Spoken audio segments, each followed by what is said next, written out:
तो देखो ionic equilibrium की अगर बात करते हैं तो थोड़ा सा इसका बेसिक इन्फॉर्मेशन हम लोग केमिकल इक्विलिब्रियम में दिए थे कि इक्विलिब्रियम दो टाइप का होता है, एक होता है केमिकल इक्विलिब्रियम और एक क्या होता है आयनिक इक्विलिब्रियम। आयनिक इक्विलिब्रियम के बारे में हमने आपको बताया था कि इक्विलिब्रियम जो एक पर्टिकुलर क्या हो जाए मॉलिक्यूल और उसके क्या हो जाए आयंस के बीच में इक्विलिब्रियम फॉर्म करता है, दैट इज CH3CO- और H+।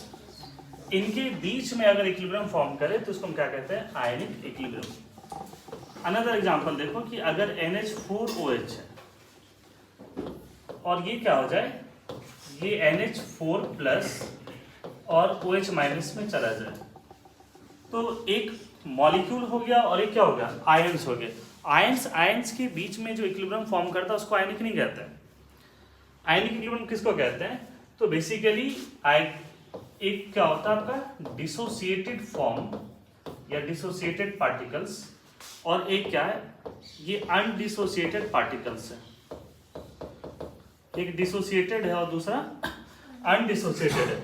मतलब अनडिसोसिएटेड का मतलब ये हो गया कि ये देखो इक्विलिब्रियम तो वहां होता है जब रिएक्शन कंप्लीट नहीं होता, जहां पर हम ये वर्ड भी कहते हैं that is never goes for the completion.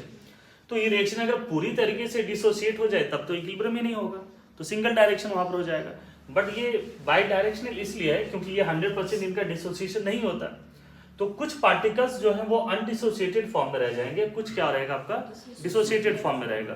तो इसी चीज को हम लोग क्या कहते हैं ionic equilibrium. That is equilibrium लिखना, equilibrium form between dissociated particles, equilibrium form between dissociated particles and undissociated particles, dissociated particles and undissociated particles are called ionic equilibrium, are called ionic equilibrium. For example, और ये दोनों चीजें वहां पर example के form में लिख लो उसको, ठीक है।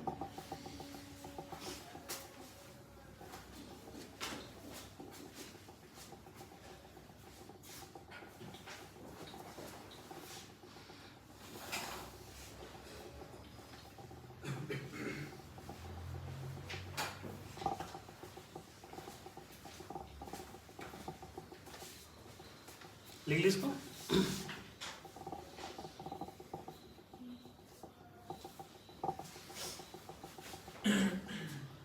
अभी से आगे बढ़ेंगे हम लोग।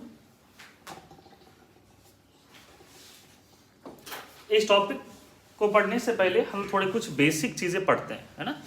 तो बेसिक फंडामेंटल चीजें यहाँ पर सबसे पहला हम लोग यहाँ पर पढ़ने वाले हैं, दैट इज द सॉल्यूशन के बारे में। सॉल्यूशन को दो टाइप में हम लोग डिवाइड कर रहे हैं। आयनिक इक्विलिब्रियम बेसिकली एक्वस चीजों के लिए होगा यहाँ पर, है ना। ये जो हम लोग पढ़ते हैं वो एनहाइड्रस फॉर्म में नहीं होगा, सारा का सारा एक्वस फॉर्म में होगा, सॉल्यूशन के फॉर्म में होगा। तो सबसे पहले हम लोग क्या कर रहे हैं कि सॉल्यूशन को दो पार्ट में डिवाइड कर रहे हैं। देखो सॉल्यूशन जो है दो तरीके से, पहला क्या डिवाइड कर रहे हैं, ये on the basis of conductivity कह सकते हो या उसके नेचर की तरफ, है ना। तो देखो solutions are of two type. First one is, उसको कहते हैं हम लोग electrolyte, and the second one is, इसको कहते हैं हम लोग नॉन इलेक्ट्रोलाइट। तो इलेक्ट्रोलाइट्स बेसिकली क्या होता है, इसके अंदर में आयंस होते हैं, और आयंस जो होते हैं वो किसकी तरह बिहेव करता है, वो चार्ज कैरियर की तरह बिहेव करता है। कंडक्टिविटी के बारे में आपने सुना होगा कि जो चार्ज को इधर से उधर ट्रांसफर करे उसी को हम क्या कहते हैं कंडक्टिविटी के बारे में बात करते हैं।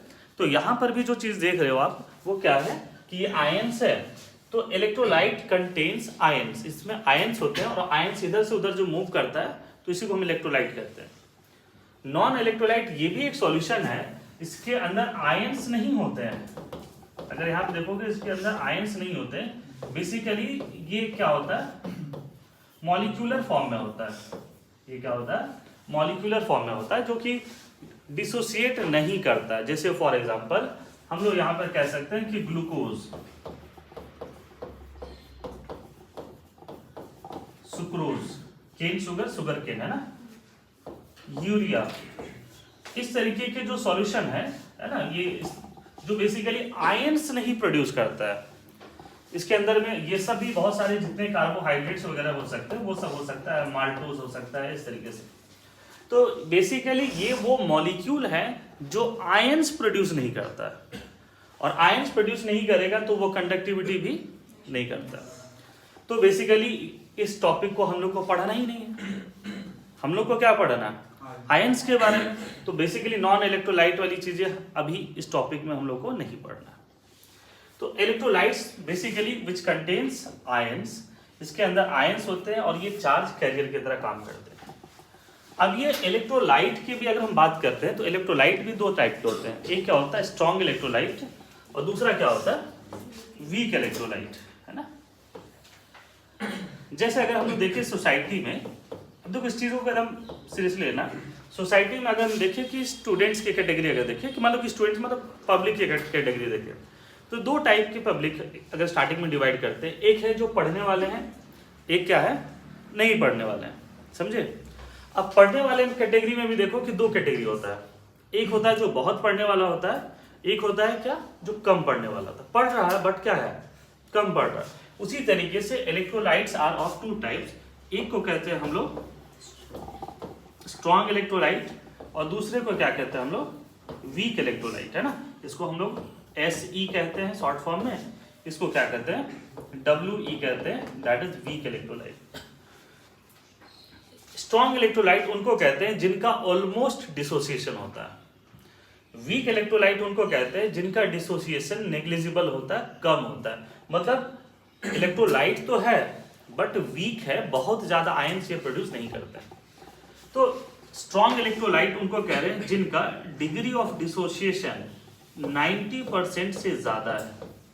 ये एजम्पशन है जिसे सोसाइटी भी एज्यूम करता है ना एक नंबर के अकॉर्डिंग, कि भाई इतना परसेंट नंबर लाया तो पढ़ने वाला है, इतना परसेंट अगर लाया तो पढ़ने वाला नहीं है, ये सोसाइटी एज्यूम करके चलता है। उसी तरीके से यहाँ भी है, if degree of dissociation is more than 90%, it means कि 90% से ज्यादा मॉलिक्यूल्स आयंस में डिसोसिएट होते हैं, उनको क्या कहते हैं हम लोग स्ट्रॉन्ग इलेक्ट्रोलाइट कहते हैं।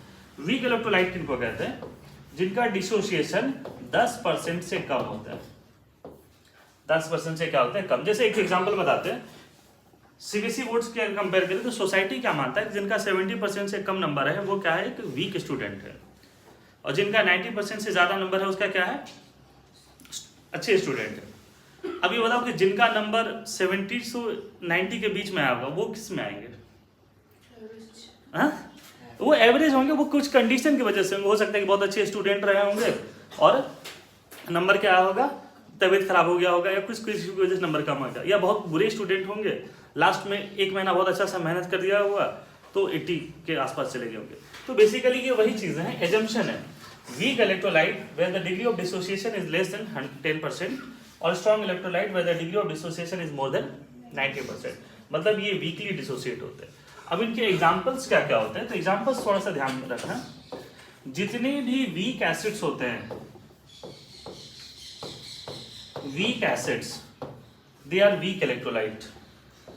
जितने भी क्या हो जाए वीक बेसिस होंगे वो क्या हो जाएगा इसके अंदर आ जाएगा। स्ट्रॉन्ग इलेक्ट्रोलाइट कौन हो जाएंगे बोलो, जितने स्ट्रॉन्ग एसिड्स हैं, जितने क्या हो जाएगा स्ट्रॉन्ग बेसिस, और क्या हो जाएगा सॉल्ट्स। सॉल्ट्स की जो कैटेगरी है वो कौन सी कैटेगरी है स्ट्रॉन्ग इलेक्ट्रोलाइट की कैटेगरी, ठीक है। तो ये इस कैटेगरी में हम लोग लेकर के आते हैं कि कौन सा स्ट्रॉन्ग एसिड है, कौन सा स्ट्रॉन्ग बेस है, और salt they are strong electrolytes, और ये क्या है वीक एसिड है, weak bases are weak electrolyte. ये सब हो गए, that is HCl, HBr, HI, they are not in order, increasing या डिक्रीजिंग ऑर्डर में नहीं, बस एक लिस्ट है इनका। HNO3, H2SO4, HClO4, है ना, दीज आर स्ट्रॉन्ग एसिड्स, इनको कहते हैं हम लोग स्ट्रॉन्ग एसिड्स। तो स्ट्रॉन्ग एसिड है तो स्ट्रॉन्ग इलेक्ट्रोलाइट हो जाएगा। अब हम लोग आते हैं वीक स्ट्रॉन्ग बेस में, स्ट्रॉन्ग बेस कौन कौन होते हैं? तो अल्कली के जो बेस होते हैं ना वो स्ट्रॉन्ग होता है, that is NaOH, KOH, RbOH, CSOH, even CaOH whole twice भी स्ट्रॉन्ग बेस की कैटेगरी में आता है। बेरियम हाइड्रोक्साइड ये तो बहुत स्ट्रॉन्ग होता है, और strontium hydroxide, these are the examples of strong electrolytes। इसके अलावा जितने भी सॉल्ट्स वगैरह हो जाएंगे, सॉल्ट्स जितने भी सॉल्ट्स हो जाएंगे है ना, जैसे NaCl हो गया, NaClO4 हो गया, जितने भी सॉल्ट्स हो जाएंगे, सारे के सारे सॉल्ट्स जो है वो किस कैटेगरी में आएगा? Strong electrolyte. तो इसके हम यहाँ पर एग्जांपल्स को नहीं लिख रहे यहाँ पर, ठीक है। तो ये स्ट्रॉन्ग इलेक्ट्रोलाइट के कैटेगरी यहाँ पर हो गया। ऐसे सभी चीजों का स्ट्रेंथ जो है, कौन स्ट्रॉन्ग है कौन वीक है, ये सब सारी चीजें अब हम अगले क्लासेस वगैरह में देखेंगे कि पूरा A to Z कि किसकी एसिडिक ज्यादा है किसकी कम है, मतलब एक क्वालिटेटिव एनालिसिस, क्वांटिटेटिव एनालिसिस, हर तरीके का एनालिसिस है कि एसिडिक और बेसिक स्ट्रेंथ क्या क्या ज्यादा है। नाउ सेकेंड एग्जाम्पल जो हम यहाँ पे देखने वाले हैं वो वीक इलेक्ट्रोलाइट्स के लिए। वीक इलेक्ट्रोलाइट वो हैं जो वीकली डिसोसिएट होते हैं, जिनका degree of dissociation less than 10% है। तो बेसिकली जितने भी वीक एसिड्स होते हैं है ना, तो वीक एसिड्स सारे क्या हो जाएंगे? इसके अंदर आ जाएंगे। वीक एसिड्स कौन कौन होते हैं बताओ? जैसे HCl, हाइड्रोजन साइनाइड एक वीक एसिड है। H2S, H3PO4 वीकली ही मान करके चलो इनको, है ना, बहुत ज़्यादा स्ट्रॉन्ग के कैटेगरी में नहीं है, वीकली में ही इसको मान के चलो। जितने भी ऑर्गेनिक एसिड्स हैं, एक दो चीज को छोड़ दिया जाए तो आपने ये छोटे क्लासेस में पढ़ा भी होगा कि जो ऑर्गेनिक एसिड्स होते हैं वो वीक एसिड होते हैं, है ना। एक दो एग्जांपल छोड़ के, जैसे पिक्रिक एसिड एक स्ट्रॉन्ग एसिड माना जाता है। तो जितने भी ऑर्गेनिक एसिड होंगे वो वीक एसिड होंगे and they are considered as weak electrolyte.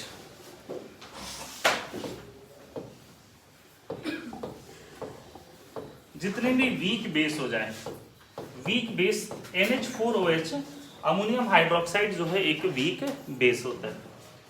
इसके अलावा जैसे R इज एल्काइल ग्रुप जो ऑर्गेनिक केमिस्ट्री में देखे होंगे, NH2 ये क्या आपका एक वीक बेस है, अमोनिया एक वीक बेस है ना।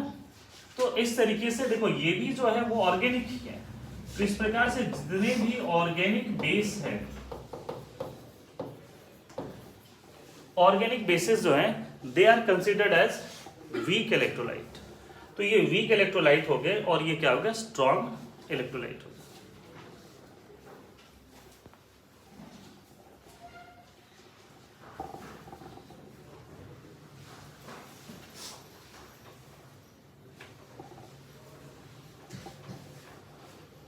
लिख लिया इसको?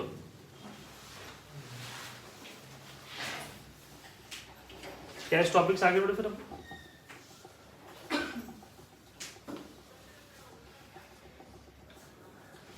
तो ये बेसिक इंफॉर्मेशन चल रहा था। अब यहाँ पर एक लॉ पढ़ेंगे हम लोग, फिर उसके बाद से वहां से स्टार्ट करते हैं। तो लिखना ऑस्टवर्ड डाइल्यूशन लॉ, इसका नाम है ऑस्टवर्ड डाइल्यूशन लॉ। ये एग्जाम जो है लॉ है ना, ये आराम से समझ जाओगे। देखो ऑस्टवर्ड डाइल्यूशन लॉ क्या कहता है कि अगर वीक इलेक्ट्रोलाइट का डाइल्यूशन करते हैं तो डिग्री ऑफ डिसोसिएशन बढ़ता है। डिग्री ऑफ डिसोसिएशन का मतलब है कि अगर मान लो कि किसी का परसेंटेज पहले 2% था, उसको तुम डाइल्यूट करोगे तो क्या हो जाएगा? वो 4% हो सकता है, 5% हो सकता है। मतलब डाइल्यूशन करने पर, डाइल्यूशन का मतलब एडिशन ऑफ वाटर, तो अगर डाइल्यूशन करोगे तो क्या होगा? उसके अंदर में डिग्री ऑफ डिसोसिएशन बढ़ेगा। तो इसका स्टेटमेंट लिखना फॉर वीक इलेक्ट्रोलाइट। पहले तो ये एप्लीकेबल किसके लिए है? For weak electrolytes on dilution their degree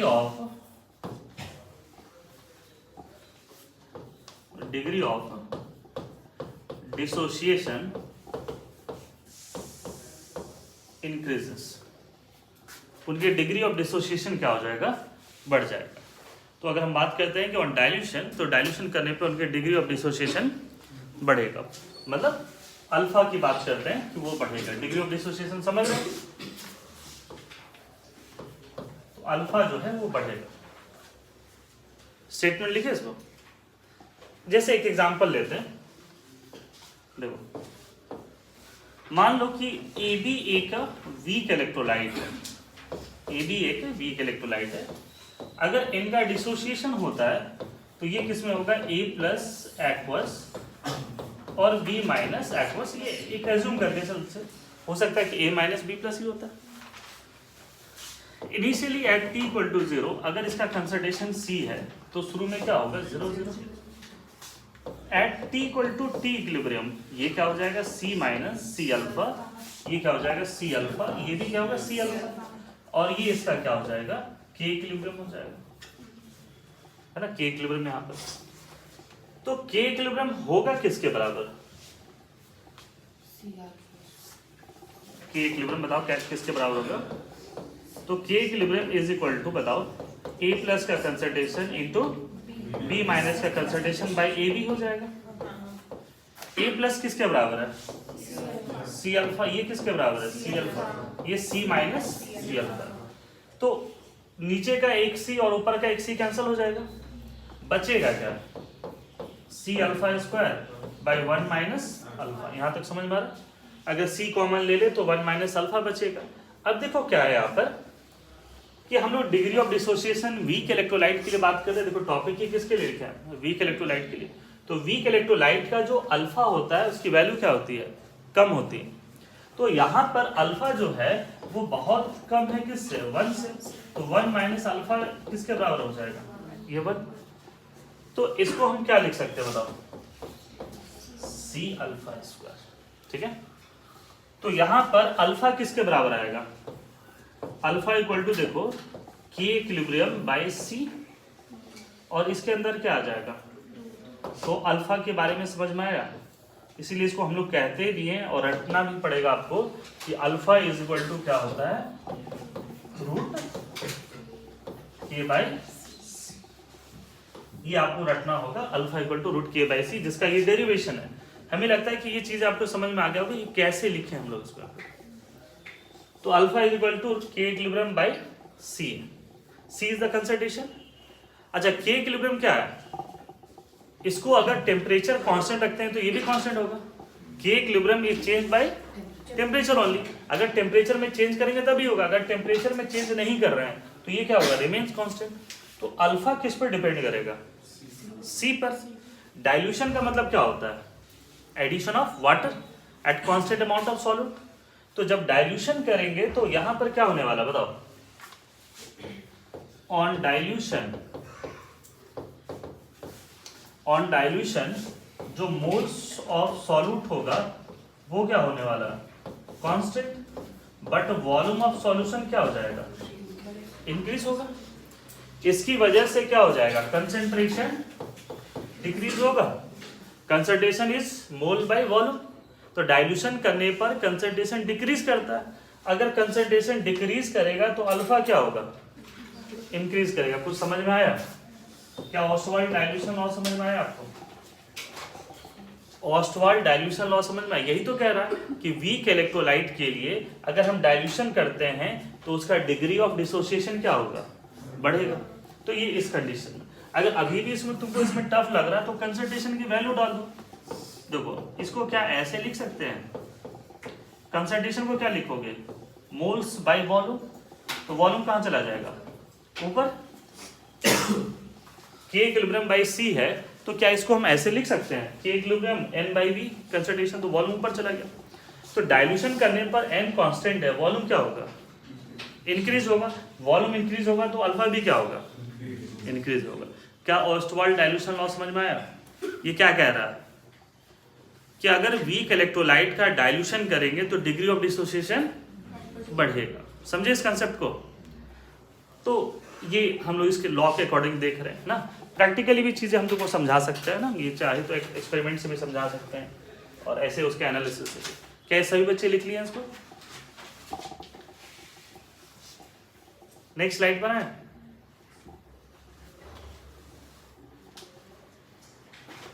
ये टॉपिक समझ में आया?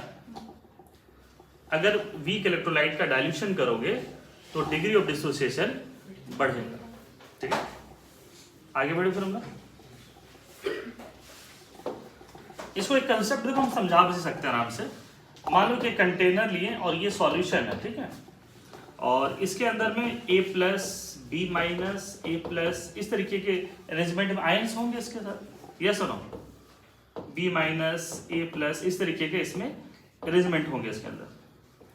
जब इनका हम डाइल्यूशन करते हैं तो नंबर तो उतना ही रहेगा, और इस केस में क्या होगा, अब ये पानी ऊपर तक भर जाएगा तो A प्लस B माइनस है ना, B minus A plus B minus, इनके बीच में ये फोर्स ऑफ अट्रैक्शन क्या हो जाएगा, वीक होगा क्या? पहले कम वॉल्यूम था तो सब पास में थे, डाइल्यूशन कर रहे हैं तो क्या हो रहा है, ये ऊपर जा रहा है और आयंस क्या हो रहे हैं, दूर दूर जा रहे हैं, तो इनके बीच में क्या हो रहा है, फोर्स ऑफ अट्रैक्शन डिक्रीज हो रहा है। और फोर्स ऑफ अट्रैक्शन अगर डिक्रीज करेगा तो ज्यादा से ज्यादा मॉलिक्यूल टूटेगा, तो उस समय क्या हो जाएगा, डिग्री ऑफ डिसोसिएशन बढ़ जाएगा। हमें लगता है कि इस एक्सपेरिमेंटल चीजों से भी समझ में आ गया होगा। यही ऑस्वाल्ड डाइल्यूशन लॉ यही कह रहा है ना, कि अगर देखो स्ट्रॉन्ग इलेक्ट्रोलाइट के लिए क्यों नहीं कह रहा, स्ट्रॉन्ग तो अपने आप टूट जाता है। स्ट्रॉन्ग इलेक्ट्रोलाइट क्या होता है, अपने आप टूट जाता है, तो उसके लिए तो सोचना ही नहीं है। बट वीक इलेक्ट्रोलाइट में क्या है, डाइल्यूशन करने पे इनके बीच में डिस्टेंस बढ़े। एक एग्जांपल और देखो, जब भी किसी आदमी को, किसी भी देखना इंसान को अगर डाइजेशन का प्रॉब्लम होता है, किसका प्रॉब्लम, डाइजेशन का प्रॉब्लम है, तो देखना डॉक्टर सबसे पहले क्या कहता है उसको, पानी पीने के लिए। ये बोलता है ना सफिशिएंट अमाउंट में पानी पीने के लिए। तो पानी पीने का क्या मतलब हुआ, अगर वो कोई पानी पी रहा तो बेसिकली उसका क्या हो रहा है, डाइल्यूशन ही तो हो रहा है।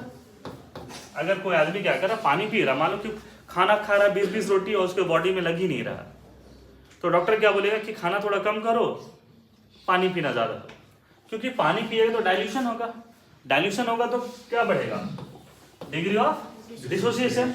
उस कंडीशन में फूड का ब्रेक डाउन बढ़ेगा, फूड का ब्रेक डाउन बढ़ेगा तो न्यूट्रिएंट्स का एब्जॉर्प्शन क्या हो जाएगा, ज्यादा से ज्यादा होगा। नहीं तो अगर मान लो कोई ऐसा फूड खाए और जिससे तुम्हारा बॉडी एब्जॉर्ब भी नहीं करे। एक चीज देखना कि कुछ लोग कम ही खाते हैं बट हेल्दी रहते हैं, कुछ लोग बहुत खाते हैं फिर भी क्या रहते हैं, अनहेल्दी रहते हैं, कोई ताकत नहीं रहता उनमें। तो उसका क्या होता है कि उसकी बॉडी की मेटाबॉलिज्म और इन सब चीज़ों पे डिपेंड करता है कि वो कितने न्यूट्रिएंट्स को एब्जॉर्ब कर रहा है। तो यहाँ पर उसी चीज़ों को कह रहे हैं। तो डॉक्टर उस केस में क्या कहते हैं बताओ, पानी पीने के लिए। तो पानी पीने का मतलब क्या होगा, डाइल्यूशन, सो दैट कि फूड का ब्रेक डाउन क्या हो जाए, बढ़ जाए, तो डाइजेशन की प्रॉब्लम ना हो। तो ये समझ में आपको ऑस्वाल्ड डाइल्यूशन लॉ।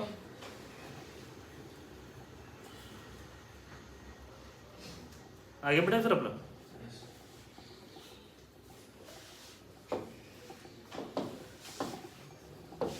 अब दोबारा हम लोग आते हैं क्लास 10 में।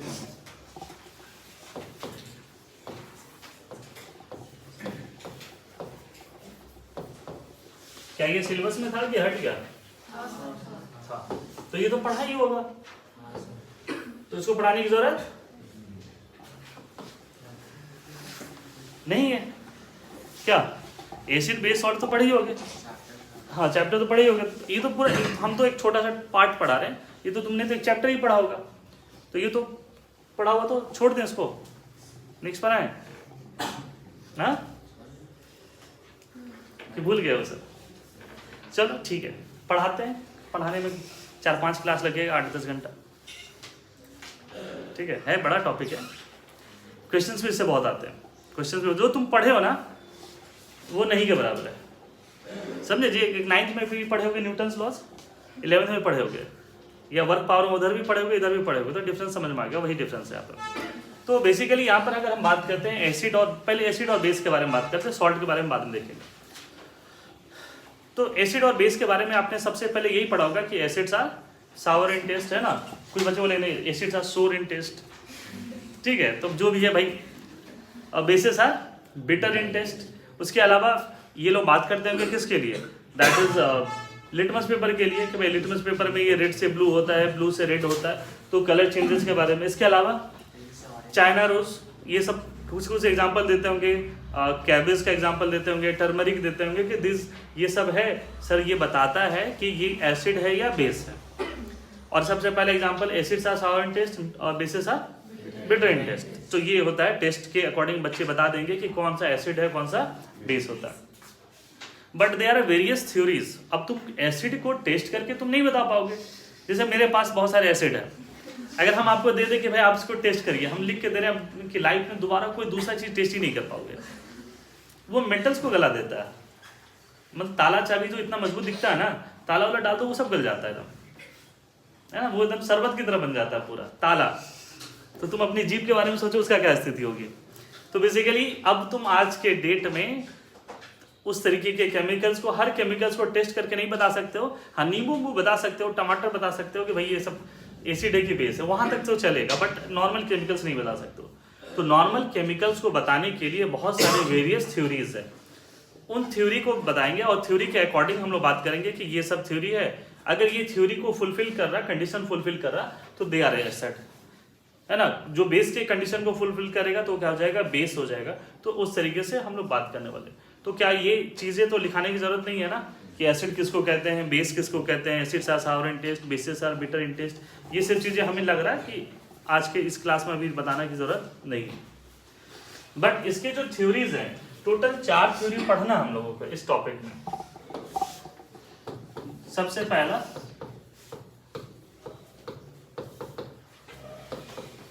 कौन सी थ्योरी है, आर्गेनियस, ठीक है।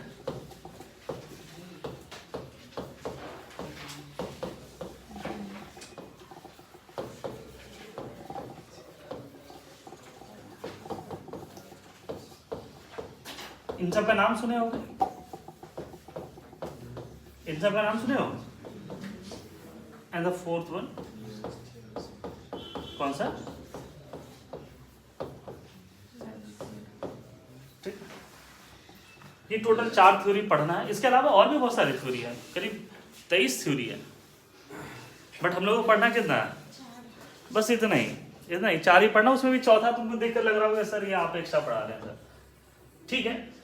ये फिजिकल केमिस्ट्री का टॉपिक है, ठीक है, और ये आता है इनऑर्गेनिक केमिस्ट्री का। जब दोनों पार्ट हम ही पढ़ा रहे हैं तो फिर इसको अलग से हम थोड़ी छोड़ देंगे इसको।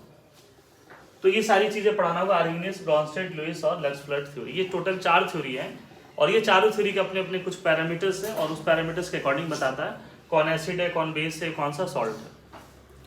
इन सभी में सबसे जो बेस्ट थ्योरी माना गया है वो लुईस थ्योरी माना गया, ठीक है।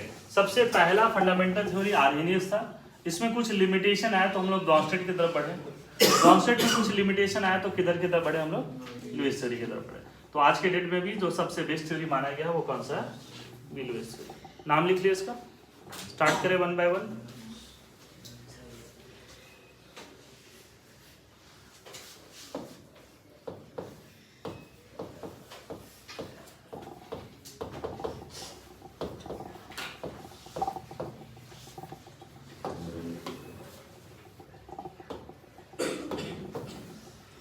देखो, अगर थ्योरी देखा जाए तो आर्गेनियस से पहले जितनी भी थ्योरी थे ना वो बस वो फिजिकल टाइप की थ्योरी था कि लिटमस पेपर बदल रहा है, ये उसको बदल रहा है, तो acids are sour in taste, bases are bitter in taste है। बट आर्गेनियस की पहली थ्योरी आई जो थ्योरेटिकल है, जो कि थ्योरी के अकॉर्डिंग में बता रहा है कि कौन सा एसिड है कौन सा बेस है। तो आर्गेनियस का क्या कहना है कि एसिड वो सब्सटेंस है विच लिबरेट, साथ साथ लिखो, है ना, H+ आयन और हाइड्रोनियम आयन। हाइड्रोनियम आयन क्या होता है, H3O+, तो विच लिबरेट H+ आयन और hydronium ion in aqueous medium. ये ध्यान में रखना, आर्गेनियस की जो भी थ्योरी है वो किस मीडियम के लिए है, एक्वस मीडियम के लिए। ये इसका फ्यूचर में जाकर के लिमिटेशन भी हो जाता है। तो आर्गेनियस कहता है कि दैट इज एसिड वो सब्सटेंस है विच लिबरेट H+ और hydronium ion in acidic in aqueous medium. Aqueous medium में वो H+ या H3O+ वो रिलीज करेगा। ये दोनों में कंफ्यूजन होगा तो हम डिस्कस करेंगे रुक करके थोड़ा सा। इसी थ्योरी के अकॉर्डिंग ये कह रहा है कि बेस वो सब्सटेंस है जो क्या रिलीज करता है ना, विच लिबरेट OH- है ना, इसका नाम क्या होता है? Hydroxyl ion in aqueous medium, है ना, और वाटर। दोनों थ्योरी लिख लो बस, फिर इसके बाद हम लोग 1 by 1 आते हैं इस पर। तो आर्हेनियस का बेसिक सा थ्योरी है और हमें लगता है इस क्लास के मैक्सिमम बच्चे को ये पता होगा कि आर्हेनियस थ्योरी किसको कहते हैं, कि वो सब्सटेंस है जो कि H+ या H3O+ रिलीज करता है किसमें, पानी में या एक्वस मीडियम में। बेस किसको कह रहे हैं, जो OH- रिलीज कर रहा है किसमें, एक्वस मीडियम में या पानी में। ये आर्हेनियस का थ्योरी था। थ्योरी लिखे इसको, एग्जाम्पल पर आते हैं लोग 1 by 1। लिख लिया इसको। जैसे HCl एक्वस मीडियम में, तो ये क्या रिलीज कर रहा है बताओ, H+ और क्या रिलीज कर रहा है, ठीक। तो according to Arrhenius HCl is an acid. HCl क्या होगा, एक एसिड है। H3O+ वाला कंसेप्ट तुमको नहीं समझ में आया होगा तो इस चीज को समझो, H+ एक आयन है, ये इंडिपेंडेंट फॉर्म में नहीं रह सकता है। तो ये क्या करता है, वाटर की क्यों जरूरत है वहां पर, कि H+ एक्वस हो गया प्लस क्या हो गया, वाटर, ये लिक्विड के फॉर्म में। तो ये आपस में कॉम्बाइन होकर के क्या बनता है, H3O+। समझ में आ रहा? तो कहने का मतलब है कि जितना संख्या H+ का होगा उतना ही संख्या किसका हो जाएगा, H3O+ का होगा। तो अगर हम लोग अमाउंट कैलकुलेट करें, हम ये भी तो कह सकते हैं, अच्छा जब HCl एक्वस मीडियम में जाएगा तो हमको H+ नहीं मिलने वाला, क्या मिलने वाला है, H3O+ और Cl-। समझे कि नहीं इस बात को? तो हमें जो चीजें मिल रहा है उसके लिए बात करें, इसलिए हम लोगों ने डेफिनेशन में क्या लिखा कि एसिड वो सब्सटेंस है जो कि क्या रिलीज कर रहा है, H+ आयन या H3O+ हाइड्रोनियम आयन। समझे इस बात को? इसको क्या कह रहे हैं हम लोग, एसिड कह रहे हैं।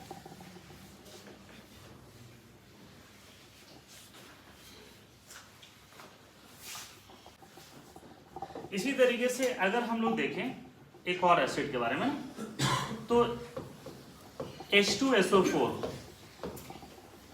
सल्फ्यूरिक एसिड, इसको किंग ऑफ एसिड भी बोला जाता है, व्हाइट विट्रियोल भी इसका नाम होता है।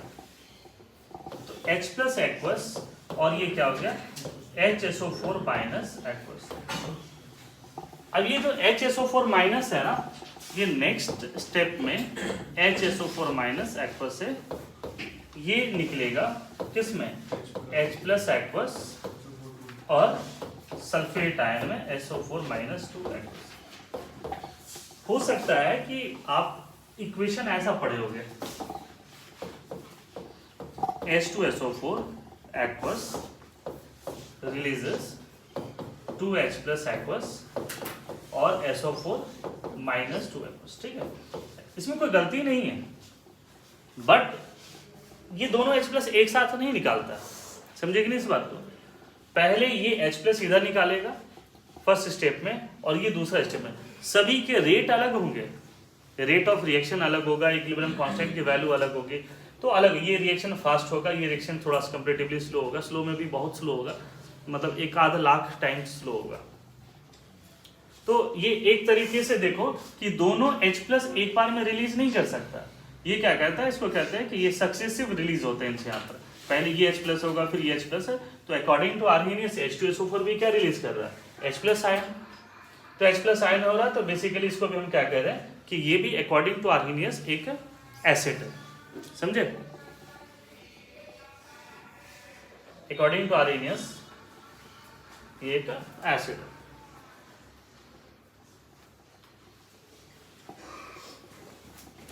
जैसे मान लो किसी पेशेंट आया तुम्हारे पास और मोतियाबिंद का दोनों ऑपरेशन एक ही बार में तो नहीं कर दोगे, हाँ?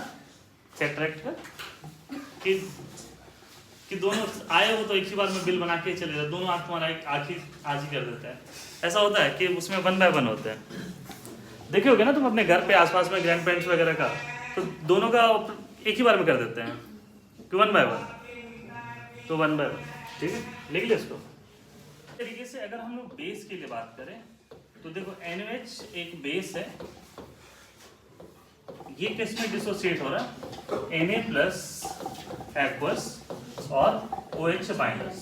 तो अकॉर्डिंग टू आर्हीनियस NaOH जो है वो क्या रिलीज कर रहा है, OH माइनस।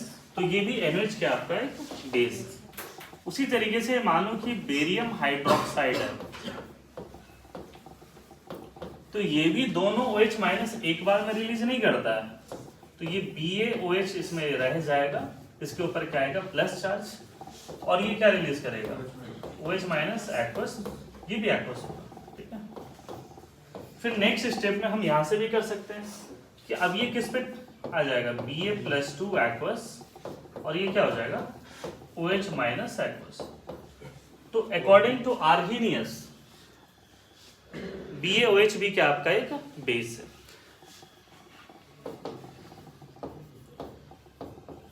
NH4OH है ना एक्वस, NH4OH अगर देखोगे तो ये भी क्या रिलीज करता है, NH4 प्लस एक्वस और OH माइनस एक्वस। तो according to Arrhenius NH4OH is also a base. ये सब सारे जो भी OH माइनस रिलीज कर दे उनको हम लोग क्या कहेंगे, बेस कहेंगे। तो एसिड बेस का जो कंसेप्ट है अकॉर्डिंग टू आर्हीनियस वो क्लियर हुआ।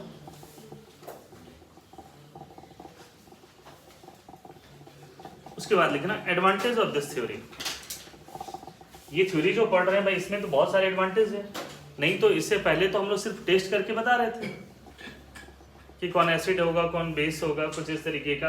और भी बहुत सारे कंडीशन। एसिड जो होते हैं ना वो थोड़े से पतले होते हैं, थिन होते हैं। आप देखना कि 2-4 नींबू अगर कभी भी गाड़ दिए ना तो तुम्हारी फिंगर में देखना यहाँ पर लाइनिंग सा आ जाएगा। क्या होता है उसका देखना कि वो जो लिक्विड होता है बहुत क्या होता है पतला होता है, बट बेस जो होता है वो क्या होता है थोड़ा सा थिक होता है। जैसे साबुन क्या आपका एक बेस है, एसिड नहीं है। तो उसमें कुछ साबुन है जिसमें एसिड बेस भी नहीं होते हैं, है ना, जैसे डब हो गया, जैसे मिल्क मॉइस्चराइजर वाली जितने भी होते हैं उसमें कोई बेस वगैरह नहीं होता। अब एडवांटेज ऑफ आर्हीनियस थ्योरी की अगर बात करें तो ये पहली थ्योरी है जो कि बता रहा है कि तुम H+ और OH- देख के बता सकते हो कि एसिड है कि बेस है। जैसे HBr जैसे तुमको देखा तुम बोलोगे बेस, ये एसिड है। KOH जैसे देख लिए तुम क्या कहोगे कि बेस है। तो मतलब ये पहला थ्योरी है जो कि एसिड और बेस को रिलेट कर रहा है। तो कह सकते हो कि advantage of this theory that is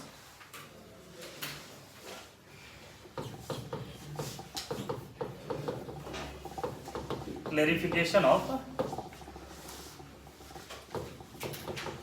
acid and base on the basis of H+ and OH- respectively। दूसरा हम लोग वहां पर एसिड बेस बस लिटमस पेपर में ये सब चीजें देख करके बता रहे थे कि कलर कौन चेंज कर रहा है, ये नहीं बता रहे थे कौन ज्यादा एसिडिक है कौन कम एसिडिक है। बट आर्हीनियस ये बात भी कर रहा है। आर्हीनियस क्या कह रहा है कि जो जितना ज्यादा H+ रिलीज करेगा वो उतना ही ज्यादा क्या हो जाएगा एसिडिक स्ट्रेंथ होगा। तो मतलब ये क्या कर रहा है कि acidic strength depends upon H+ ion concentration. मतलब जो एसिड जितना ज्यादा H+ रिलीज करेगा उतना ज्यादा एसिडिक है। मतलब according to Arrhenius H2SO4 is more acidic than HCl। समझे कि इस बात को, जो जितना ज्यादा H+ रिलीज करेगा उतना ज्यादा क्या हो जाएगा एसिडिक हो जाएगा।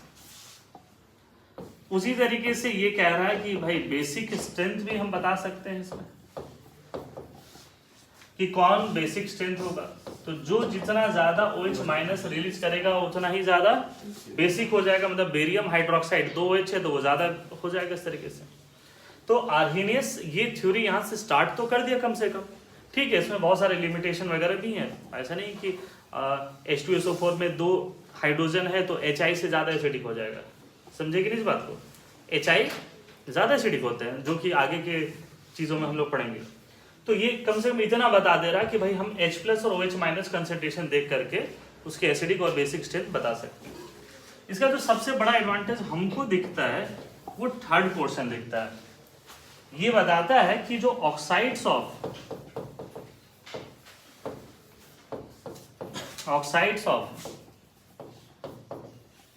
metals are basic in nature और oxides of non-metals are acidic in nature। समझे इस बात को। ये इससे पहले किसी साइंटिस्ट ने वो लिटमस टेस्ट से थोड़ी बता पाएगा, लेकिन ये उसका आर्गेनिक्स का बहुत बड़ा कंट्रीब्यूशन था कि that is the oxides of metals are basic in nature and oxides of non metals are acidic in nature. ये सबसे बड़ा एडवांटेज था इसका, लिख लिया इसको।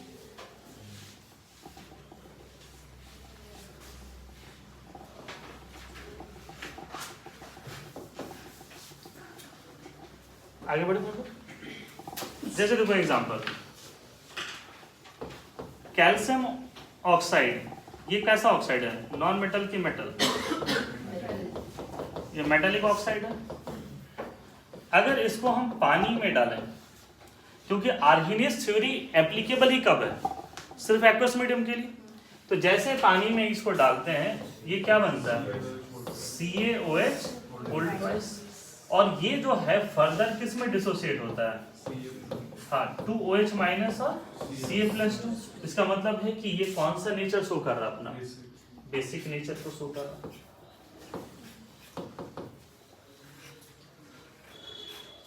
उसी तरीके से अगर मान लो कि तुम SO3 ले लिए, ये कौन सा ऑक्साइड है, ये क्या है, नॉन मेटालिक ऑक्साइड है।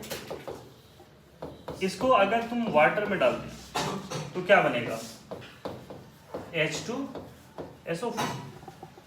कॉम्बाइन कर दो बस, H2 है, एक सल्फर है, 3 और 1 4 ऑक्सीजन। ये अब ये जो H2SO4 है वो तुमको भी पता है ये क्या रिलीज करने वाला है, 2H+ और SO4-2। तो ये कौन सा नेचर शो कर रहा है, ये एसिडिक नेचर। तो इसका जो सबसे बड़ा कंट्रीब्यूशन था, समझ में आपको, ये किसी भी ऑक्साइड्स को देख करके, मेटल के ऑक्साइड्स के देख करके, नॉन मेटल के ऑक्साइड्स को देख करके ये बता देगा कि भाई इसका नेचर एसिडिक होगा कि बेसिक होगा। ये उसके कुछ एग्जांपल है। अभी एग्जांपल लिखना चाहें तो करीब आधा घंटा तक एग्जांपल लिख सकते हैं हम लोग, लेकिन सीखने को तुमको उतना ही मिलेगा। जैसे यहाँ कैल्शियम लिखे, मैग्नीशियम आ जाएंगे, स्ट्रोंटियम आ जाएंगे, बेरियम आ जाएंगे, लिथियम, सोडियम, पोटेशियम, पूरा एग्जाम्पल भर जाएगा पूरा बेसिक ऑक्साइड्स का। उसी तरीके से यहाँ पर भी नॉन मेटल्स के सल्फर है, SO2 लेंगे, CO2 ले लेंगे, कार्बन डाइऑक्साइड कार्बोनिक एसिड बन जाएगा, NO2 ले लेंगे, नाइट्रोजन के ले लेंगे, नाइट्रिक एसिड बनेगा, नाइट्रस एसिड बनेगा। तो basically these are the acidic यहाँ पर। तो यहाँ पर समझ में आया कि मेटेलिक और ये नॉन मेटेलिक वाली चीज़ है। नेक्स्ट वन इज लिमिटेशन, है ना, टॉपिक लिखेगा लिमिटेशन। आर्गेनिक्स की थ्योरी में कुछ लिमिटेशन वगैरह था,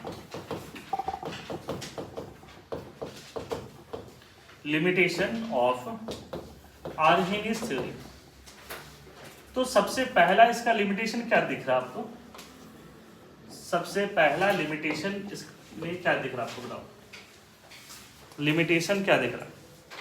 हमें तो ये दिख रहा है लिमिटेशन कि ये जो थ्योरी है वो सिर्फ और सिर्फ किसके लिए एप्लीकेबल है, एक्वस मीडियम के लिए, वाटर के लिए। अगर हम एनहाइड्रस मीडियम के लिए बात करें तब तो हम बता ही नहीं पाएंगे कि एसिडिक होगा कि बेसिक होगा। तो ये इसका लिमिटेशन है, गलती नहीं है। गलती और लिमिटेशन में देखो डिफरेंस है। लिमिटेशन है कि भाई ये बता नहीं पा रहा है, एक है कि गलत बताता है। तो लिमिटेशन क्या हो गया, this theory is applicable for aqueous medium only. ये जो थ्योरी है सिर्फ और सिर्फ एक्वस मीडियम के लिए एप्लीकेबल है, अदर मीडियम के लिए एप्लीकेबल नहीं है। कि एनहाइड्रस मीडियम के लिए, जैसे इसका सबसे बढ़िया एग्जांपल है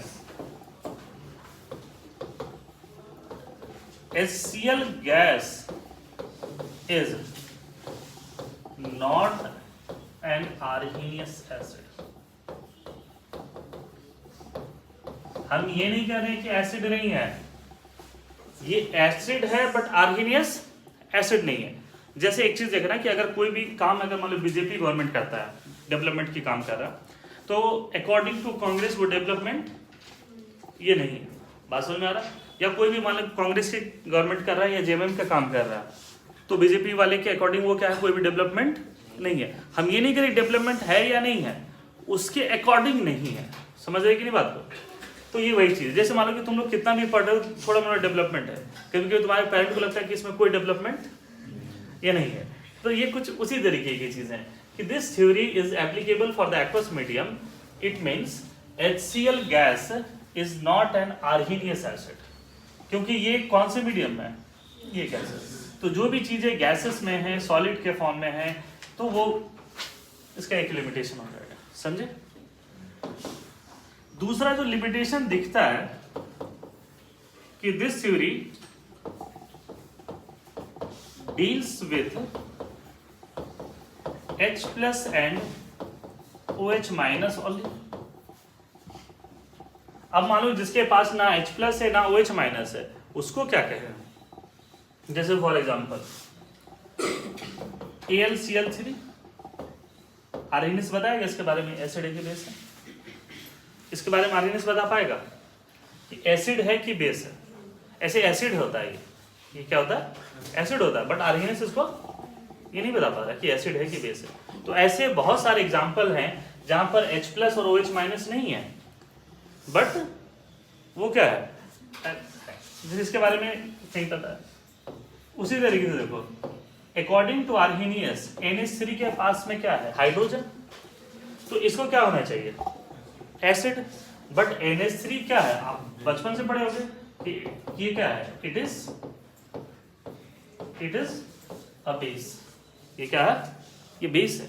तो कहने का मतलब है, अब आर्गेनियस इसको बता पाएगा क्या ये OH माइनस रिलीज कर रहा, ये नहीं कर रहा। तो आर्गेनियस इन सब चीजों को बताने में क्या हो रहा, ये फेल कर गया। तो लिमिटेशन समझ में आ रहा है इसको? तो लिमिटेशन क्या है, this theory deals with the H plus and OH minus only. इसका मतलब beyond H plus and OH minus ये थ्योरी फेल कर जा रहा है। जैसे फॉर एग्जांपल HCl, तो ये क्या है, नहीं बता पाएगा इसमें। इस तरीके से बहुत सारे एग्जांपल है जहां पर तुम नहीं बता पाओगे। इसके बारे में आर्गेनियस नहीं बता पाएगा कि ये है क्या, एसिड है कि बेस। तो ये दोनों थ्योरी समझ में आया आपको, है ना? तीसरा लिमिटेशन बता सकते हो? स्ट्रेंथ एक्यूरेट वाला, और मेटेलिक और नॉन मेटेलिक तो बता दिया। बता मेटेलॉइड्स के बारे में क्या बताएगा? जो एम्फोटेरिक नेचर के हैं, तो it does not deals with, है ना, does not deals with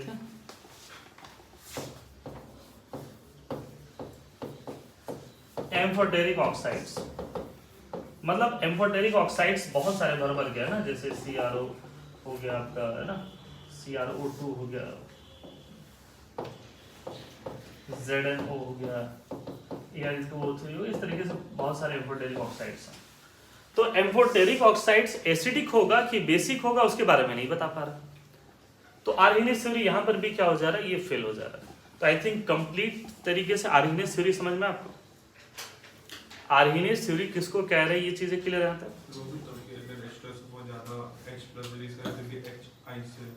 HI से वीक है, बट HCl से तो स्ट्रॉन्ग है ना। थ्योरी बता दो, नहीं पता कि कौन कितना। हाँ, जैसा ठीक है, वो सही कह रहे हो। जैसे मान लो कि एक और थ्योरी छोड़ो ना, H2SO पर छोड़ो, फॉस्फोरिक एसिड H3PO4। तो H3PO4 की अगर हम बात करते हैं, तो H3PO4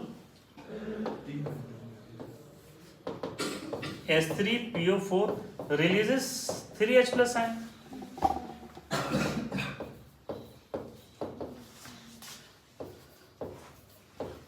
but weaker than H2 से ऊपर तो छोड़ दो, HCl,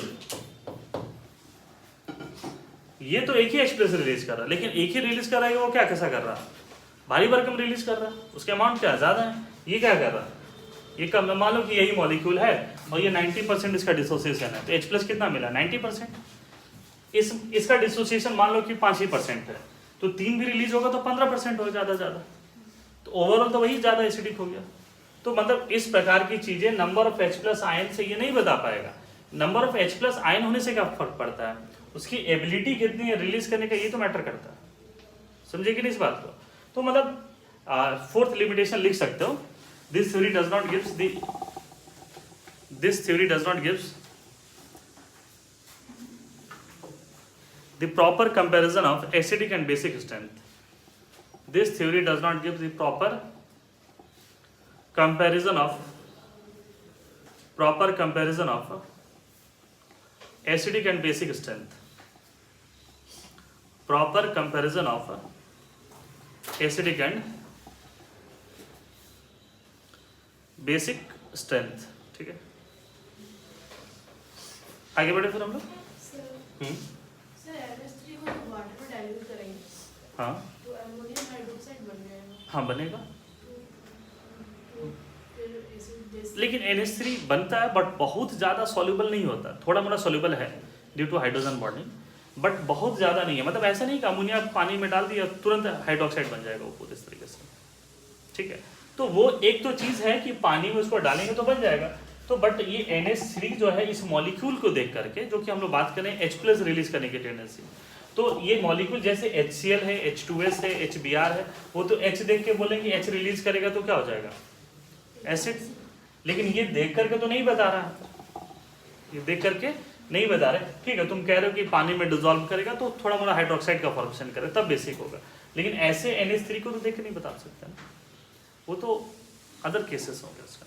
समझे, जैसे यहाँ पे लिमिटेशन हम ये भी कह सकते हैं कि दिस थ्योरी जो है इस तरीके की बहुत सारी चीज़ों के बारे में नहीं बता रहा है कि ये क्या होगा वो क्या होगा, लेकिन पानी में डिजोल्व करोगे तो इसके नेचर के बहुत सारी चीज़ें पता चल ही जाएगी। यहाँ तक के लिमिटेशन क्लियर है। अब इस थ्योरी में जब लिमिटेशन आया ना, तो नेक्स्ट थ्योरी आया, दैट इज ब्रॉन्स्टेड थ्योरी।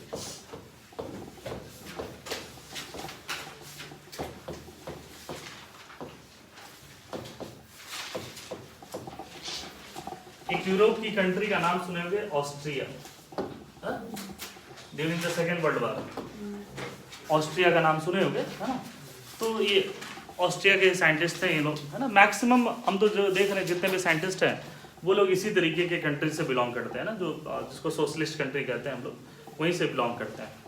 आप कभी भी इस तरीके में आप अमेरिका या जो जितने भी सिविलाइज्ड जो हैं उन सब से नहीं सुनते होंगे कि अमेरिका से है, जापान से है, वो सब इधर ही इसी कंट्री से है ना।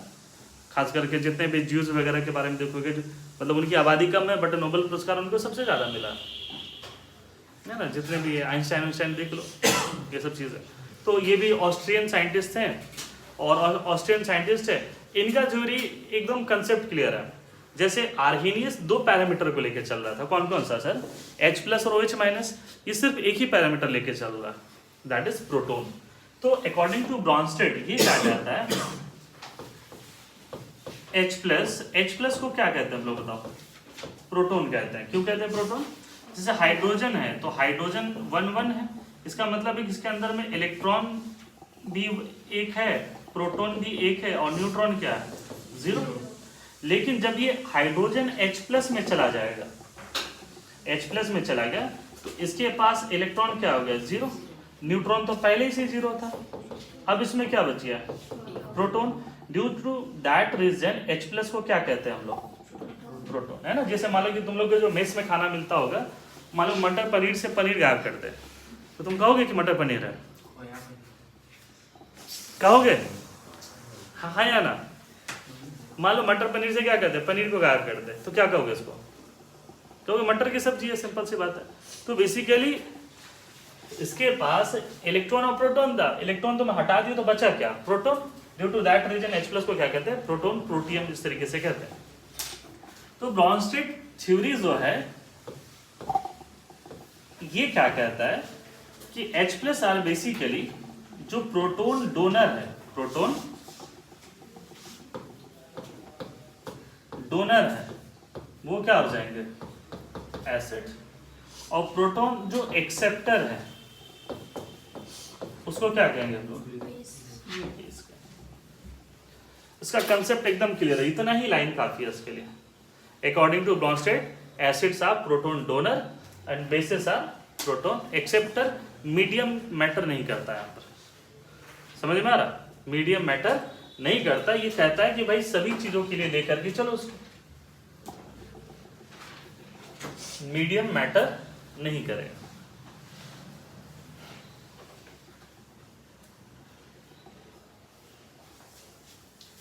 आगे बढ़े तो बताओ, according to Bronsted, according to Bronsted HCl gas acid होगा कि नहीं होगा? According to Bronsted HCl gas is an acid. समझ में आ रहा? तो लिख सकते हो HCl gas is Bronsted acid. ठीक है, क्योंकि ये जो HCl है ये क्या रिलीज कर रहा है, H+ और क्या रिलीज कर रहा है, इसको मीडियम से मतलब नहीं है। तो फाइनली तुम पूछोगे कि सर फाइनली HCl क्या होता है? HCl is an acid. क्या है? HCl is an acid. ये एसिड है, H+ और Cl- रिलीज कर रहा है, तो फाइनली इसको मानते हैं। दैट इज आर्गेनियस से बेटर थ्योरी किसको मानते हैं हम लोग? Brønsted theory.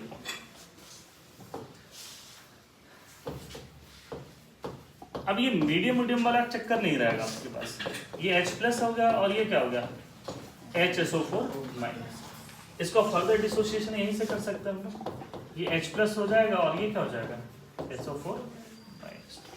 समझे इसको?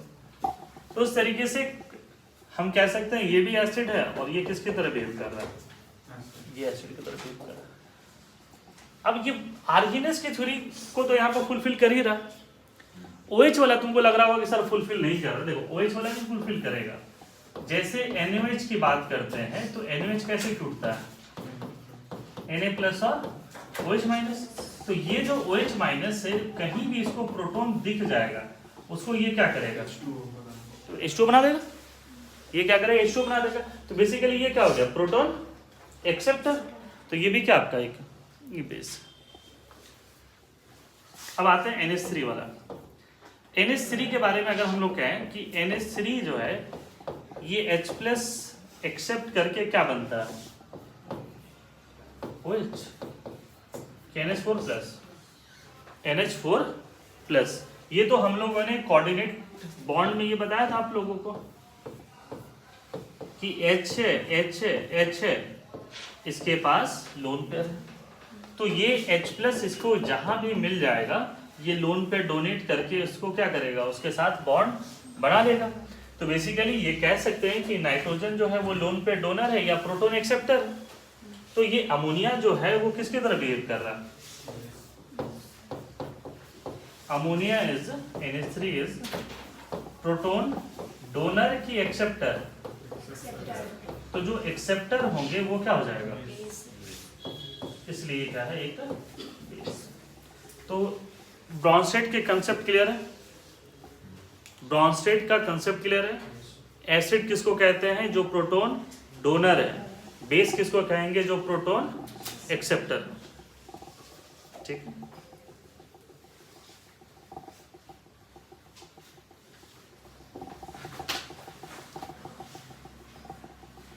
हम लग रहा है इतना ही पढ़े होंगे 10th में भी। 10th में भी लगभग इतना ही पढ़े होंगे, इससे कम ही पढ़े होंगे। ठीक है, लेकिन ब्रॉन्स्टेड पढ़ाने में अभी आज के बाकी टाइम लगेगा, नेक्स्ट क्लास भी लगेगा ब्रॉन्स्टेड पढ़ाने में। ये थोड़ा सा इसमें बहुत सारी चीज़ें पूछा जाता है। आगे बढ़े थे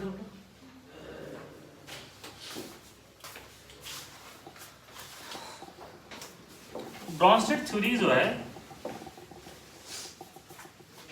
ये एसिडिक और बेसिक स्ट्रेंथ को बहुत अच्छे से बताता है, खास करके एसिडिक स्ट्रेंथ को बहुत अच्छा बताता है। तो अब इस टॉपिक में हम लोग ब्रॉन्स्टेड का ही पार्ट चले, जब तक लुईस का नाम ना लिखे तब तक ये वही रहेगा। तो टॉपिक लिखना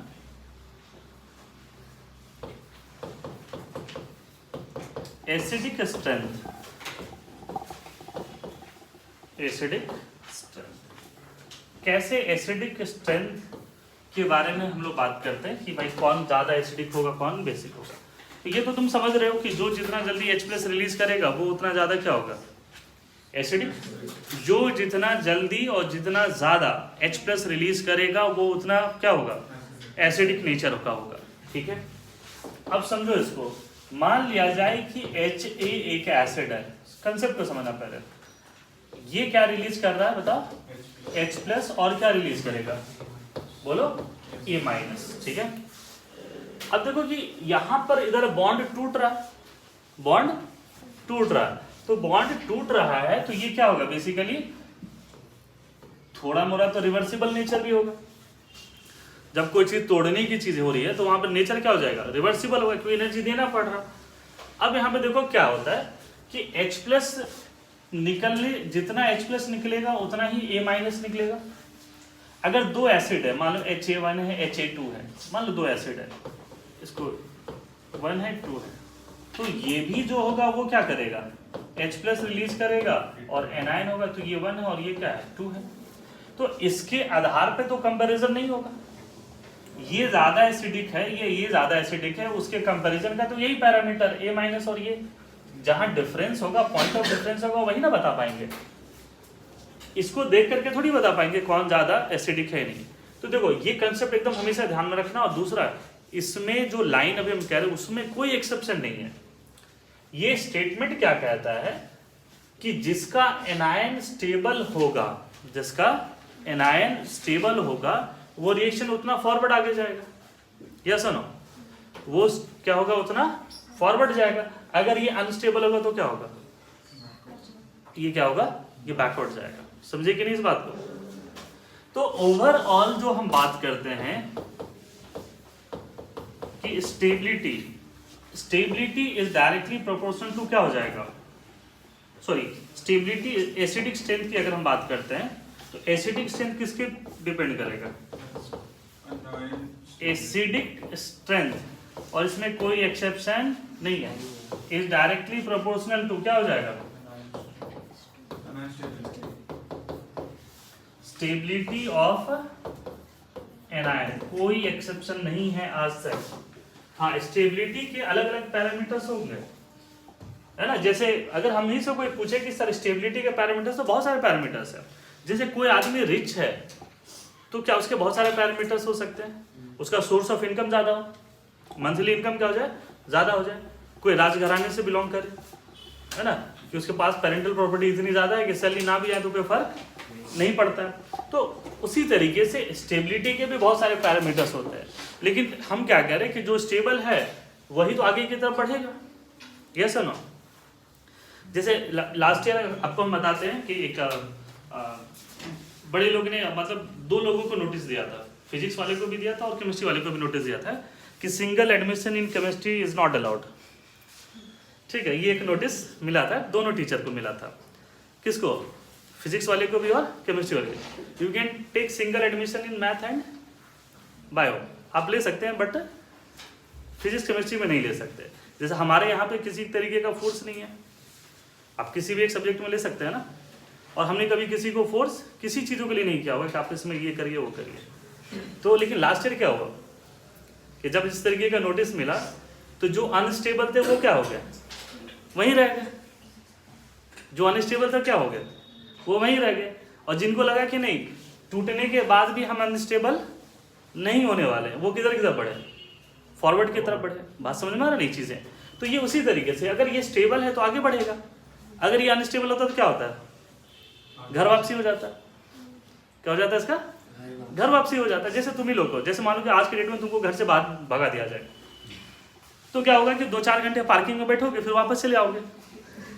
क्यों, क्योंकि तुम क्या हो, अनस्टेबल हो।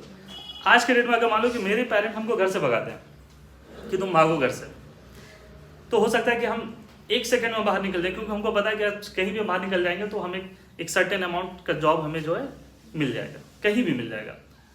तो बेसिकली क्या है कि हम स्टेबल हैं, तो अगर हमें घर से भगाया जाएगा तो हम क्या होगा, तुरंत भाग जाएंगे।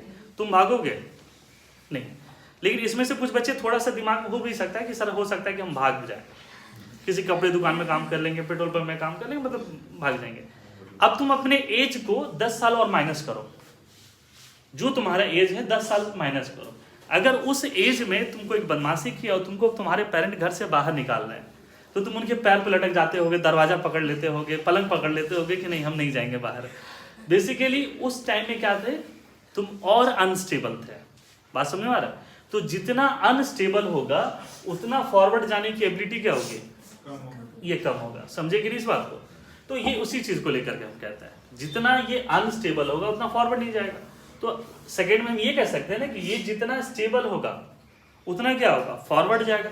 अच्छा, जितना फॉरवर्ड जाएगा उतना क्या मिलेगा आपको, H+।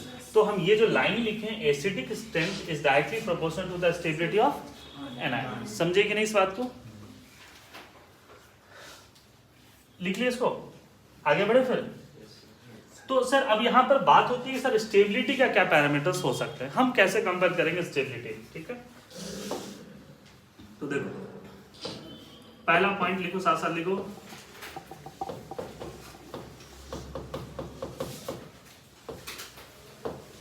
Stability of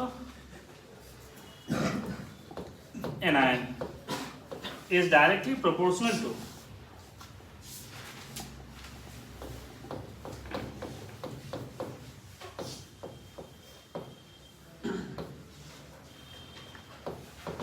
electronegativity of atom having negative charge। पहला लाइन समझ में आ रहा? Stability is directly proportional to the electronegativity of atom having negative charge. उस एनायन में जिसके ऊपर नेगेटिव चार्ज है, जिस एटम के ऊपर, उस पर ये डिपेंड करेगा। जितनी ज़्यादा इलेक्ट्रोनेगेटिविटी उतनी ज़्यादा स्टेबिलिटी और उतना ज़्यादा एसिडिक स्ट्रेंथ। समझे कि नहीं इस बात को? सर एग्जांपल बताइए। देखो CH4 NH3 H2O है और HF है। अगर ये H+ रिलीज करे तो क्या बचेगा, CH3 इसके ऊपर माइनस, ये H+ रिलीज करेगा तो निगेटिव किसके ऊपर आएगा, नाइट्रोजन। देखो H+ जहां निकल रहा है तो निगेटिव इसके ऊपर आएगा, यहाँ पर H+ निकलेगा तो क्या बचेगा, OH-, तो ये माइनस इस तरीके से लिखा। यहाँ क्या बचा, F-। इसकी इलेक्ट्रोनेगेटिविटी कितनी होती है, 4। इसका कितना होता है, 3.5 हटाते चलो, ये 3, इसका क्या होता है 2.5। ये इलेक्ट्रोनेगेटिविटी। अब बताओ सबके ऊपर चार्ज एक बराबर है, किसकी इलेक्ट्रोनेगेटिविटी सबसे ज्यादा है, इसकी इलेक्ट्रोनेगेटिविटी ज्यादा है। तो इलेक्ट्रोनेगेटिविटी ज्यादा है तो स्टेबिलिटी का ऑर्डर क्या हो जाएगा, कुछ यही होगा। अगर हमसे पूछोगे कि sir what is the relation between electronegativity and stability, तो देखो क्या करें, इलेक्ट्रोनेगेटिविटी का क्या मतलब हुआ, इलेक्ट्रॉन गेन करने की टेंडेंसी। तो इसकी टेंडेंसी सबसे ज्यादा है, तो नेगेटिव चार्ज आ भी जाए तो इसके ऊपर में कोई प्रॉब्लम ये नहीं है। समझे कि नहीं इसको? तो ये कोई नहीं, लेकिन इसकी इलेक्ट्रोनेगेटिविटी क्या कम है, तो इलेक्ट्रॉन गेन करने की टेंडेंसी इसकी कम है। तो जब भी इसको इलेक्ट्रॉन क्या होगा कि इसके ऊपर चार्ज आएगा तो ये क्या हो जाएगा, अनस्टेबल हो जाएगा। जैसे मान लो कि 4 लोग हैं और चारों के ऊपर में 40 kg का एक बोरी रख दिया जाए उसके माथे के ऊपर में, तो क्या चारों बच्चे एक बराबर स्टेबल हो जाएंगे, नहीं। जिनकी स्टेबिलिटी ज्यादा है, जो मजबूत होंगे वो क्या होगा, कंपैरेटिवली स्टेबल होंगे, जो कमजोर होंगे वो क्या होंगे, ईशान वो बोरा लेके गिर जाएगा वहीं पे। तो बेसिकली ये उसी तरीके से कि स्टेबिलिटी डिपेंड करता है इनके स्ट्रेंथ पर। या आपने कभी स्कूल में भी देखा होगा कि 4 बच्चे हैं, चारों बच्चे ने बदमाशी किया, एक बराबर पनिशमेंट मिला। एक बच्चा होगा जो 1-2 छड़ी खा करके भी शांत रहा होगा, मुस्कुरा रहा होगा भगत सिंह की तरह, ऐसा ना। और एक बच्चा होगा जो पिटने से पहले ही रोना शुरू कर दिया होगा, है ना। तो बेसिकली है क्या, ये चार्ज सबके ऊपर एक बराबर है, बट इसकी इलेक्ट्रोनेगेटिविटी ज्यादा तो स्टेबिलिटी ज्यादा, इसकी स्टेबिलिटी कम। तो बताओ कौन ज्यादा एसिडिक, कौन ज्यादा एसिडिक, कुछ समझ में आया? अच्छा, आपको ये पता होगा कि HF एसिड है, एसिड, वाटर क्या है, न्यूट्रल, ये क्या है, बेस। तो मतलब उधर एसिडिक स्ट्रेंथ बढ़ा, तो जितनी ज्यादा इलेक्ट्रोनेगेटिविटी उतनी ज्यादा स्टेबिलिटी। तो इलेक्ट्रोनेगेटिविटी का देखो ऑर्डर ये ऑर्डर होता है इस तरीके से, ठीक है। आपने पढ़ा भी होगा कि लेफ्ट टू राइट जाने पे इलेक्ट्रोनेगेटिविटी बढ़ता है। तो पहला स्टेटमेंट समझ में आया। सेकेंड,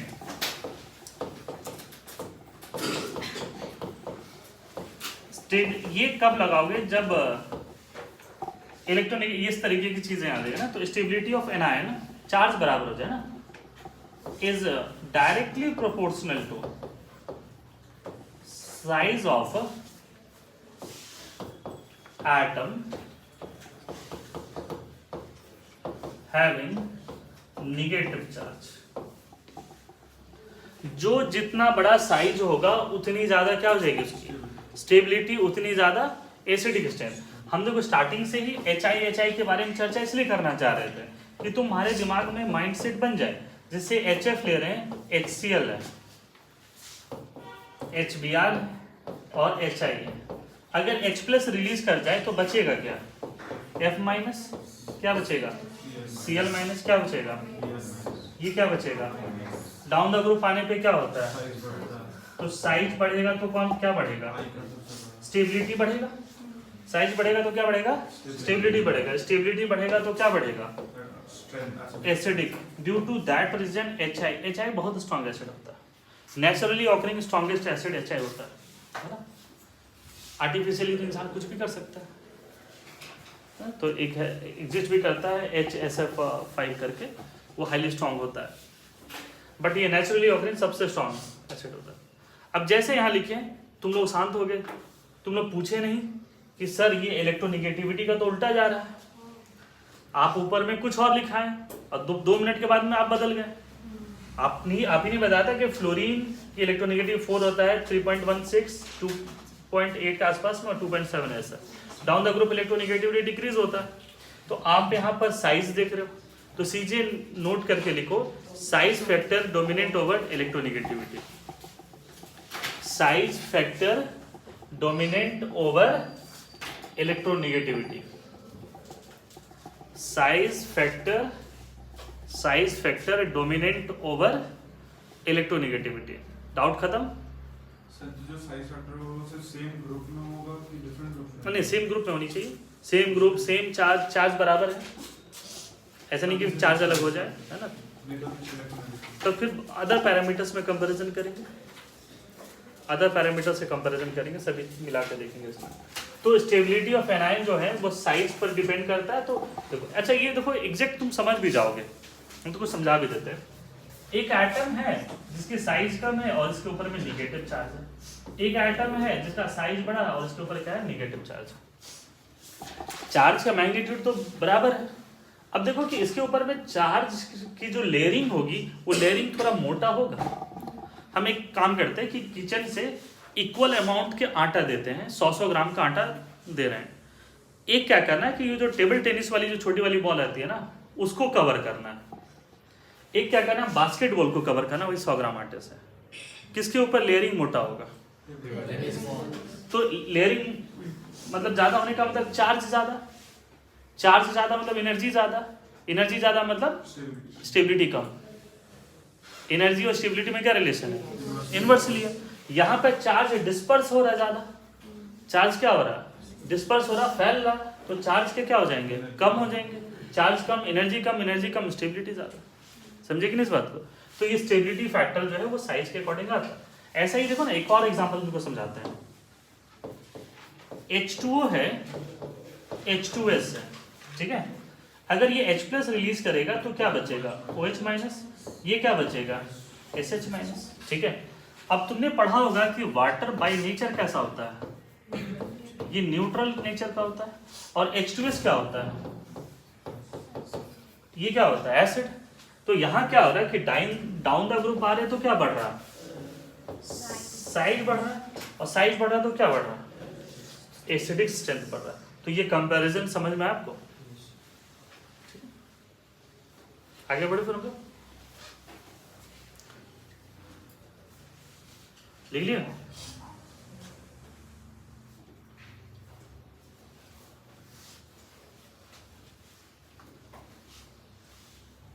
अब देखो इधर, इसका H प्लस निकलेगा तो बचेगा क्या, CH3 CH2 माइनस, यही होगा ना, ये क्या हो जाएगा CH2 double bond CH minus, ये CH triple bond C minus, ये क्या हो जाएगा NH2 माइनस, ये हो जाएगा OH माइनस, ये हो जाएगा F माइनस।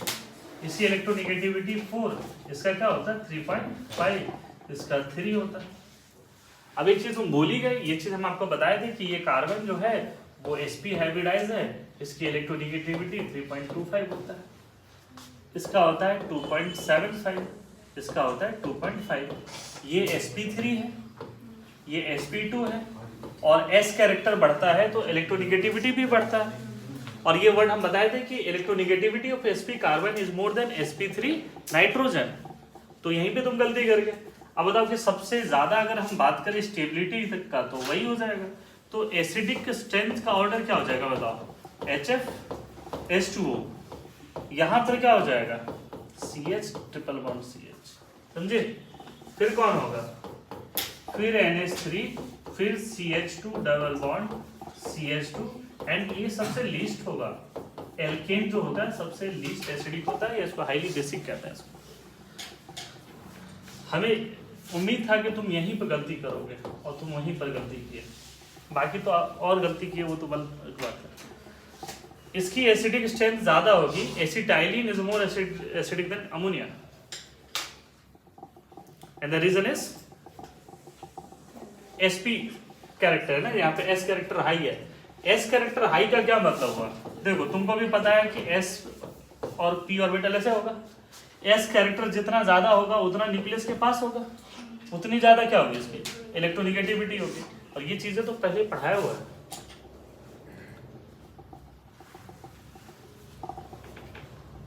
ठीक है, इसको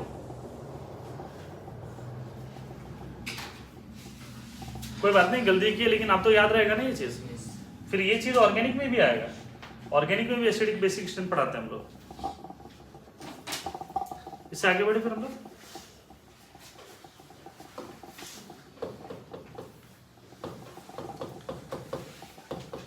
acidic strength is directly proportional to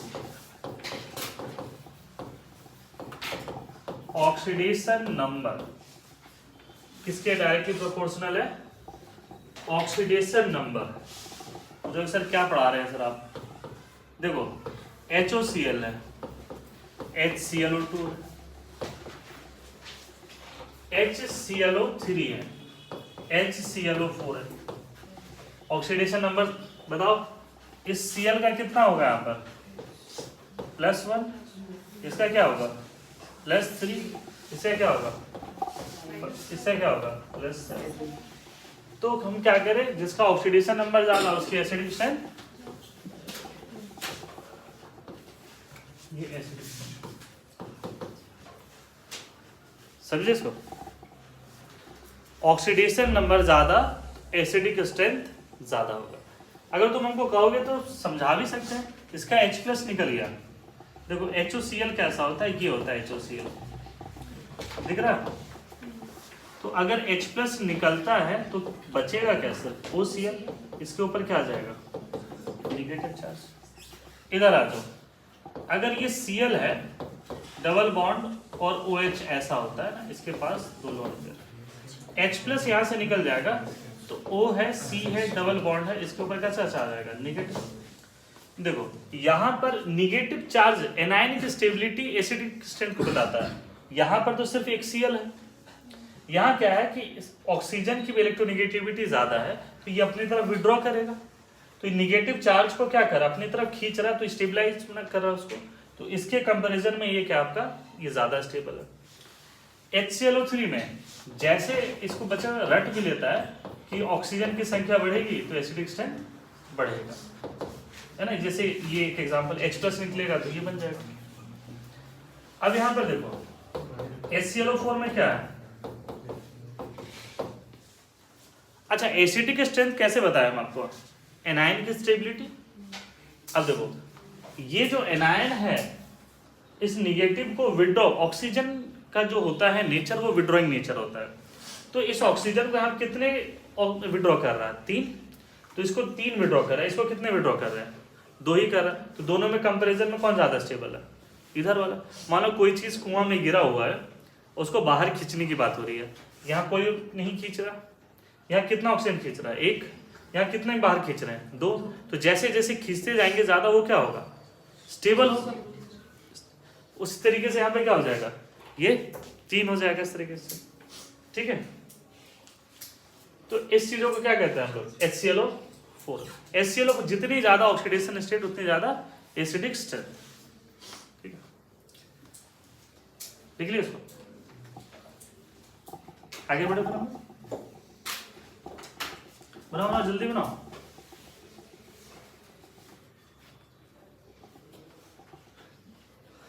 Arjun कैसे चलोगे?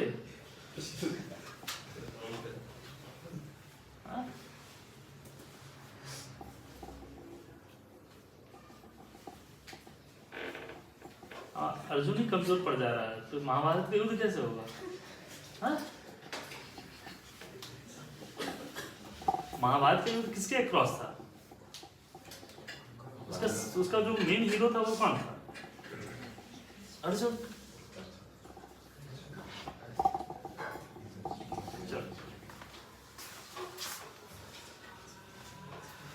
आगे बढ़े फिर हम लोग।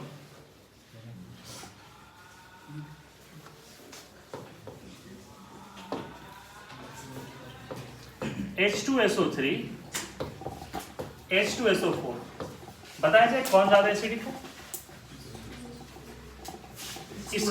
इसका है +4, ये क्या है? +6। HNO2 है और एक है HNO3 प्लस, ये क्या है? प्लस इसके एसिडिक। इसमें एक थोड़ा सा पैटर्न उल्टा है, ऐसे स्टेबिलिटी पैटर्न सेम है बट ये ऑर्गेनिक में ही कर पाएंगे इसको। H3PO2 H3PO3 और H3PO4। इसमें एसिडिक स्ट्रेंथ तुमको क्या लग रहा? किसका ज्यादा होना चाहिए? PO4 का। बट इसका रिवर्स होता है और ये एक्सप्लेन करेंगे इसको हम ऑर्गेनिक केमिस्ट्री में। अभी नहीं, अभी समझ में नहीं आएगा तुमको। ऑर्गेनिक केमिस्ट्री में इसको एक्सप्लेन करेंगे, जैसे क्रॉस कंजुगेशन करके एक टॉपिक आता है, क्रॉस रेजोनेंस, क्रॉस कंजुगेशन। तो ये थोड़ा सा इसमें ऑक्सीडेशन नंबर ज्यादा है बट एसिडिक स्ट्रेंथ क्या है उसका? ये कम। एक स्टेबिलिटी सेम है, यहाँ भी स्टेबिलिटी यही ज्यादा है, ये स्टेबल ज्यादा है, वो स्टेबल कम है। स्टेबिलिटी में कोई एक्सेप्शन नहीं है। क्लियर इसको?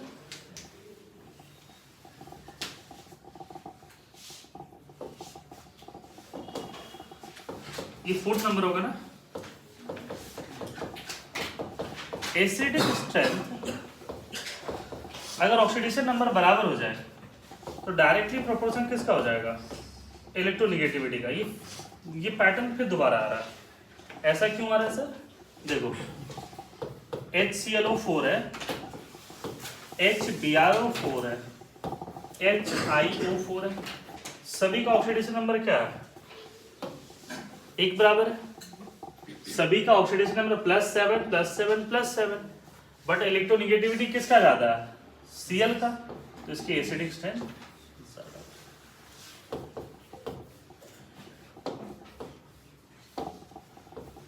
HClO3 है, HBrO3 है, HiO3, HClO2 है, HBrO2 है, HiO2 है। ठीक है, तो बताओ कि इसमें एसिडिक स्ट्रेंथ किसका ज्यादा होगा? हाँ?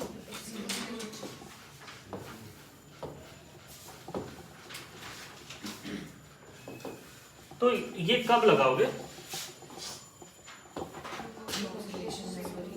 ऑक्सीडेशन नंबर इक्वल और सेम। ठीक है, जब बराबर होंगे तब। इसका मतलब है कि ऑक्सीडेशन नंबर को आप ज़्यादा प्रायोरिटी देते हैं, ठीक है। तो देखो यहाँ पर इस पूरे सीरीज में भी सबसे ज़्यादा एसिडिक कौन है? HClO4। ऑक्सीडेशन नंबर वाली सीरीज में भी सबसे ज़्यादा एसिडिक कौन? HClO4। तो इसलिए HClO4 को हम लोग किस कैटेगरी में रखे हैं? स्ट्रॉन्ग एसिड के कैटेगरी में। तो ये एसिडिक स्ट्रेंथ वाला पोर्शन क्लियर है। तो आगे बढ़े फिर हम लोग लिख लिए थे।